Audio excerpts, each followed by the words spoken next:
All good, all good in the hood.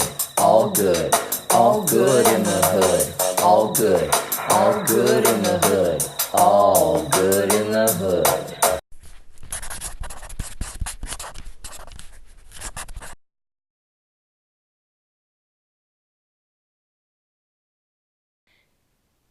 I wanted to do a public service announcement about wear your helmet because I wouldn't be here if I wasn't wearing a helmet. And it's very common that people who are in any kind of accident get a head injury. So always wear a helmet, anything where you're going fast, like on a skateboard or on a bike or on a motorcycle or on skis or a snowboard or any of the things, to wear your helmet.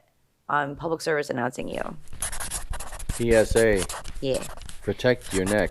And so I looked up some research on helmet laws, and I found that out of all 50 states and Washington, D.C., that there's only 3 that don't have any kind of helmet law. And those are Illinois, Iowa, New Hampshire. You should have some kind of requirement. So I read there's 4 categories of helmet laws. One is required for everyone. The second one is required for people under 21. The third one is required for people under 18. And then the fourth one is no helmet law, no required. So these laws are specific to motorcycles? They are. They're not bicycles. They're not bicycles. Is there a bicycle helmet law? That would be interesting. I don't think there is. I think it is in Oregon if you're under a certain age. Oh, yeah. That makes sense. Because when my daughter was coming up, I got yelled at by quite a few people because she was riding without a helmet.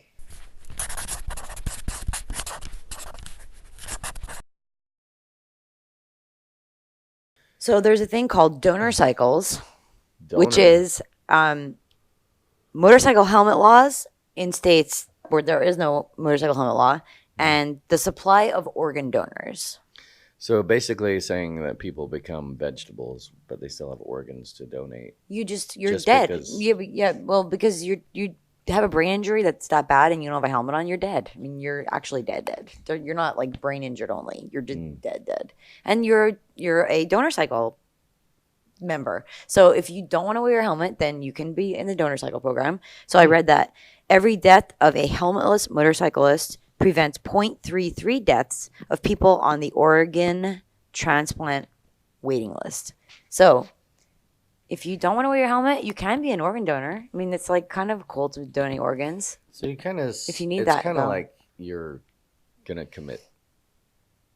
You're not committing suicide. You're just like, if I send it right here and die, I don't care. You're like, and somebody's going to benefit. I just like the feel of the wind in my hair. At least I'm going to go out like loving life. Which, I mean, I guess. You know, you want to be in a hospital bed all like tied up to a bunch of tubes and shit dying, or do you want to be on a motorcycle doing what you love? I guess I see. I mean, it makes sense to me that you would have a law because it just costs everybody more to have people fall down and hit their head and get hurt. It just overall costs us all more money if people get injured this way. Right? It's like more of a draw on society. So, okay, fine. Draw on society again because we all have to be there for each other. This is but it's a preventable. Democracy. He's saying it's a preventable accident. If you wore your helmet, then you would be better off. Yes. So wear your helmet. So public service announcement again. But I think there's a lot of things we do in life that it's like you're not required to wear a helmet that are just as dangerous. Like you were saying, like you could slip and fall on your ass on gravel.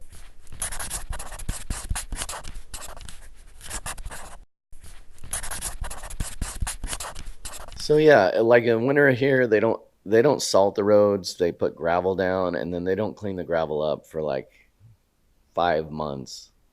And we got gravel on the road. We were walking down 13th Street, and I fell on my ass, and I immediately got a headache, and I felt like throwing up, and I had to come home and lay down. But that is that's not a result of you falling on your ass. It's a result of my brain injury. Yes, hitting your head, going 50 miles an hour or whatever on a motorcycle.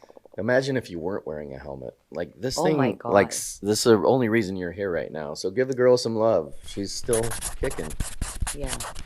And to all appearances, she seems totally normal. But she's a Right? little cuckoo. Cuckoo for Cocoa Puffs. Yeah. And I guess that's the most deceptive part of the brain injury is like you can't see it. If you broke your leg, or you broke your arm, people would be like, "Oh, you're hurt." Yeah, but if you hang around with me, then you can tell. Yeah, but if you break your brain, Yeah. nobody knows. They're just like, "Oh." Yesterday I went to Portland for appointments. I had a physiatrist appointment. Shout to Dr. Perky, Providence. Turkey. She is. And I got lost a few times coming home. Like not driving, but like when I park my car and go into like the liquor store, or I parked my car and I went into Safeway. I know, Jesus. I didn't buy a bottle of tequila for a birthday party. lost on my way to the liquor store. Oh, shit. So yeah. But so when I went into those stores, Shout out to functioning drunks. I couldn't find my truck, and that I chalk up to brain injury because I'm like, you would know, like spatial remembering, like you went in here. I think that's a pretty common thing that most people do. Like they go to the mall and you park in a I never you park had in that a parking problem. garage. You're like, what floor are we on? I never had that. Where problem. is our car? It's just being cognizant of. So I feel like I tried to you. be cognizant. I took videos and photos of where I came from, and then I still was like, I had to ask for help. Yeah. Dummy. Yeah. I mean, old age sets in. You start kicking that. So the other thing I was gonna say is that I am still in therapy. I'm still recovering, and my accident was a year ago. And they told me at vision therapy that I probably have about another year before I would be able to be back to work because I can't look at the computer. And so then between now and then, I have to figure out how I'm going to make money. I'm going to build an apartment. I'm trying anyway. But so I still see the neuro-ophthalmologist, which is the brain eye doctor. I did physical therapy. I did occupational therapy. I did speech therapy. I did a chiropractor. Those are all of the things that I had kind of gone through. And now the only one that I still see is the neuro-ophthalmologist. So I do. And this is how long? This is over A year ago, September 23rd, was my crash anniversary, So this is like my 14 rebirth months. day. Yeah. 14 months and you're still going to the doctor. You're still recovering. And they said that you're will. not there yet. But I made an appointment with my physiatrist, Dr. Berkey, yesterday for 6 months from now. And she said that after that appointment, she'll see me once a year. So that's pretty good, like graduating. But it seems like in the realm of head injuries, you're doing pretty good. Like you can walk and talk and you don't piss yourself. I mean, almost. Sorry.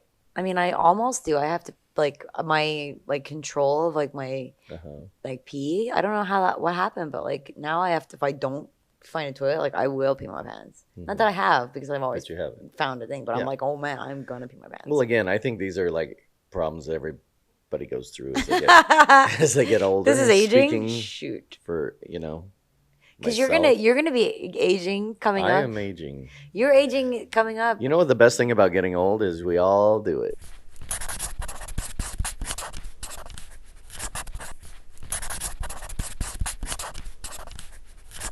All right, we're gonna keep this elementary. Yes. Join us.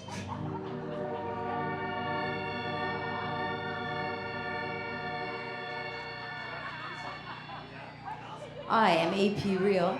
This is T2. On the drums, we got Mount Adams, DJ Dropkick, and Uncle Jay on bass. Thank you. Hey, we haven't done anything yet.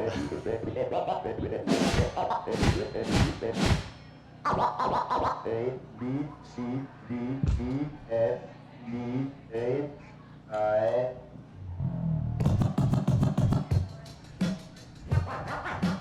Now it's time for our wrap-up. Let's give it everything we've got. Ready? Begin. Artificial amateurs aren't at all amazing. Analytically, I assault, animate things. Broken barriers bounded by the bomb. These buildings are broken, basically I'm bombarding. Casually create catastrophes, casualties, canceling cats, got canopies collapsing. Detonated on a dank daily doing dough. Demonstration, throwing data on the down low. Eating other editors with each and every energy energetic, epileptic episode, elevated etiquette. Furious, fast, fabulous, fantastic. Flurries of funk, felt feeding the fanatics. Kids got great global goods, gone glorious, getting godly in his game with a glorious. Hit 'em high, hella high, historical. Hey, Holocaust, hey, tear 'em, holla at your homeboy. Imitators idolize, I intimidate, I rise in an irate Do state. summer jams like Jerry Curls, writing joint just me, it's just me, writing my journal. And kindly I'm kindling all kinds of ink on karate kick type Brits in my kingdom. Let me live along like lyrically legends, this warm lame lobsters just loose to my liver.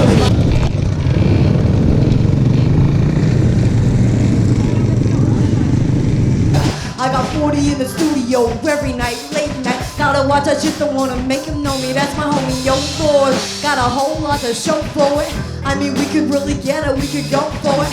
I'm just here for the box and the billies, homie. Don't make me kill one of them goats for it. I want that shit, they like go for us, run for us, go for us. Yeah, I mean, you already wrote for us. Damn, homie, what's one more quote for us? Oh,